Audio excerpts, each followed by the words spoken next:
Hello and welcome to the 24th episode of Mechanical Mashup and our 1 year birthday. I'd like to go into a bunch of really good antics and stuff. Wanted to do some green screening and make it all look cool, but in the past our audio has been, well, let's be completely honest, complete bunk. It just hasn't been very good at all. So I decided to take a look and get things like electret mic elements, the circuit board. Now, I'm not good with circuit boards, but I figured things out. Eventually made a little amplifier from a kit and got to this mic here. So I have everything set up. It's actually making some decent sound. And the reason why audio hasn't been good in the past is these mics are big and cumbersome, and I don't want to look like some sort of wannabe rock star. And this mic, even though it was terribly expensive, is not all that great. So a lav mic or one on your jacket is generally the best way to go. Problem with them is that they're brutally expensive. So I've put one together, including the electronics and everything, and what I've hacked together from things like speaker wire that I kind of borrowed from the wife's speakers on the computer of hers. And yeah, basically the stuff I've had sitting around the house, and so far the audio seems to be pretty decent. Ben, why are the computer speakers not working? Yeah, I gotta go. So I'll get back to you and wish me luck with the wait.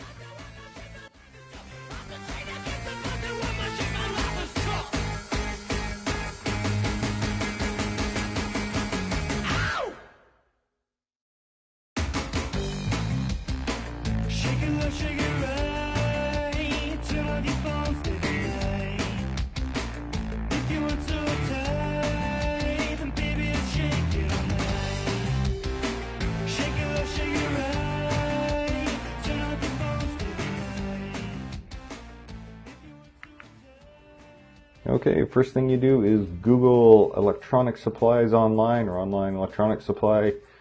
I found Mouser Electronics was perfect for what I needed, and I could find every piece that I needed for this. The resistors, capacitors, boards, you name it, it's all here. However, I managed to hack most of the stuff from stuff I had sitting around the house. Here's the electret microphone element, or a version of it, and they are cheap. They're only about $1. And that's the one that's very similar to what I used, except I stole it from the wife's headset from her phone.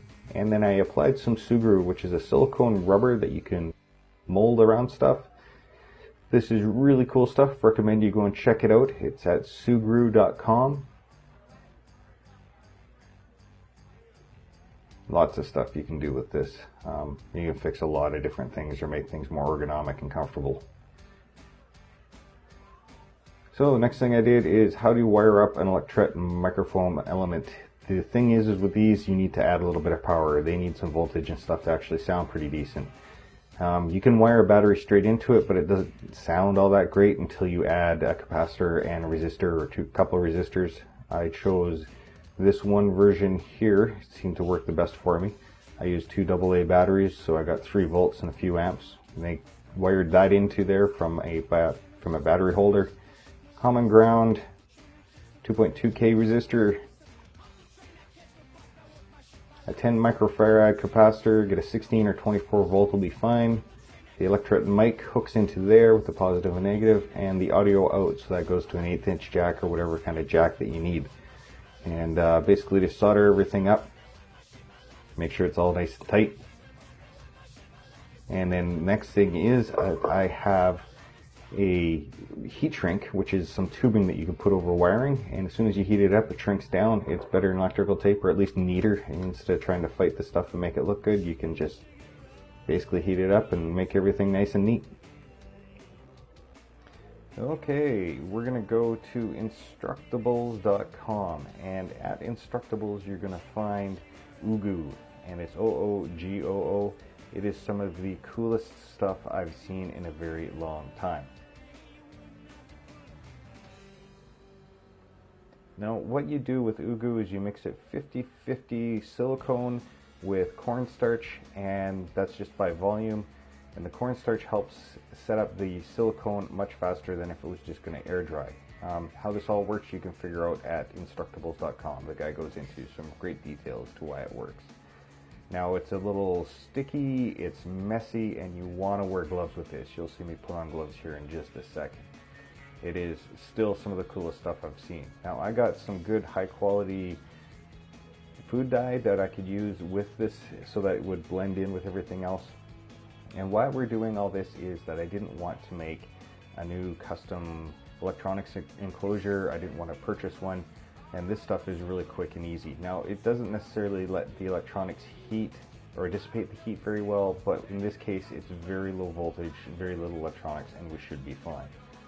So what I wanted to do was attach the circuit board to the battery box that I got for the two AA's.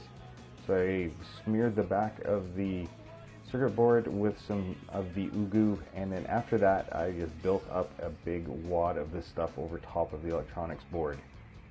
From there, you basically, over 5 minutes during the setup of this stuff, you want to basically mold it. Now make sure you put something inside of the headphone jack that you're going to jack the microphone into. And just be careful with this stuff. It will stick to absolutely everything, and it's not easy to get out of clothing. From there, you just basically mold it with your fingers as it starts to set up, and everything's good.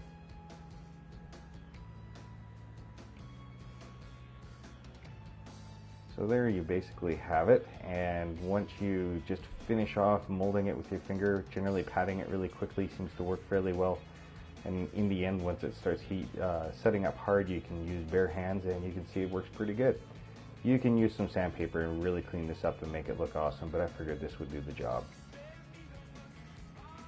Okay, so I didn't want to just have the mic. I wanted to make sure I was getting good audio, and getting a little preamp was good. So I went to Velleman.com or VellemanUSA.com, and I got the little mono preamp. It is really cheap. I think it was under $20.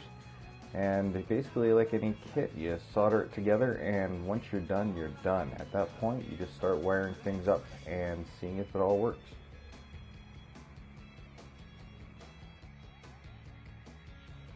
Okay, one thing I did before I ugu'd the circuit board for the mic is that I made sure that it worked, and I just used those alligator clips hooked to wires and tested everything. So I'd hook up the electret to the mic, or to the circuit board. I hooked up the battery to the circuit board, and of course the 1/8" jack that would go out to the audio recorder. As you'll see here in just a moment, that the mic worked quite well. I wasn't too sold on the amount of power coming out of the mic though, and I wanted to make sure that I had enough audio so that I could get nice and clean sound. So I decided to get a little mono preamp, and from there I tested all that. So from there I wanted to hook up the amp that I had, and so I had to make sure I had the power cables hooked up properly to a 9-volt battery, through the circuit board of the electret mic that I had, making sure that the ins and the outs and all the wires, and by the time it became a tangled mess, I tried about 3 times until I got it right. So make sure that you're holding your tongue right, and if you get frustrated, walk away from it and come back to it in a few minutes. You'll probably find that it works, because I couldn't get it to work last night, and I got it to work right here during this take. At the time I figured that the circuits were working, I just did a final wire and all was good. So you'll notice that with the amplifier I was peaking out. The light is blinking on my audio recorder, and that meant that it was too much, so I just turned back the amp and everything's good from there. So there you have it. At that point, do some final soldering. Make sure you can do all the main connections together the way you normally would, so you wouldn't have to use those alligator clips, and you'll get good audio just like you're hearing now. Okay, so wife wasn't too impressed with the whole borrow the speaker wire kind of thing, so I'm going to be returning some of that stuff, or at least buying her a new one. But in the end, putting the mic together has only cost about $6. I'm not including the cost of the solder or the cost of the soldering iron. I'm going to assume that you have some of this stuff already. So, you know, everything should be good. One thing that you should note is that little mic elements like this, you can pull out of, you know, those cheap wired headsets that you used to get for your cell phones. You can pull them out of there. You can find them online for like $2, but if you're anything like me, you can't wait for it to come, so you basically find things that you can hack apart.